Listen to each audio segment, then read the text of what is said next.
કપરાના રહેણાંકી મકાનમાંથી SOG પોલીસે ગાંજાના જથ્થા સાથે એક ઇસમને ઝડપી લીધો। ભાવનગર એસઓજીના ઇન્ચાર્જ પોલીસ ઇન્સ્પેક્ટર AR વાળાના માર્ગદર્શન હેઠળ એસઓજી સ્ટાફને બાતમી મળી હતી કે કલચરિયાપરાના ટોળકી નગરમાં આવેલ એક રહેણાંકી મકાનમાં રવિભાઈ ઉર્ફે શેરો નટુભાઈ બારિયા રહે મામા કોઠાર સાઇટ ફળી ચોક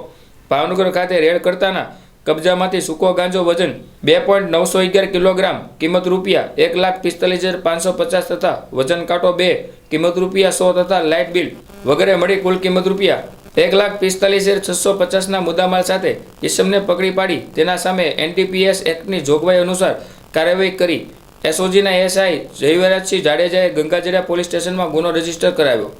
અત્રે ઉલ્લેખનીય છે કે મજકૂર રવિ નટુભાઈ બારી અગાઉ પણ નાર્કોટિક્સ પદાર્થના વેચાણ કબજાના 2 કેસો ઉપરાંત અસંખ્ય ગુનાઓ જેમાં ચોરી બળાત્કાર પ્રોહિબિશન વગેરેમાં પકડાઈ ચૂકેલ છે